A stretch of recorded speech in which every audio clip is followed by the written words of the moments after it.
Welcome to Not Milk Never Milk. Subscribe if you're lactose intolerant.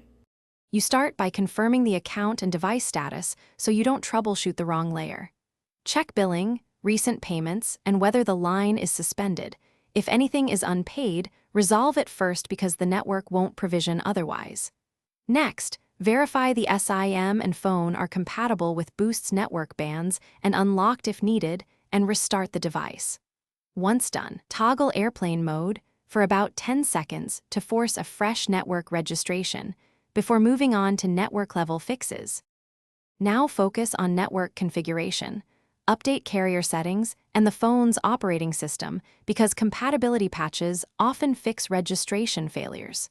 If problems persist, perform a network settings reset to clear corrupt APN, DNS, or proxy entries. Note that you will need to re-enter Wi-Fi and VPN profiles afterward. After the reset, manually select the carrier from the Mobile Networks menu to avoid automatic roaming on an unsupported partner.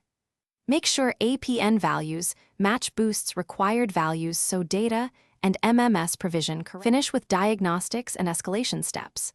Test the SIM in a known working Boost phone and try a known good Boost SIM in your device to isolate whether the issue is SIM, account, or hardware.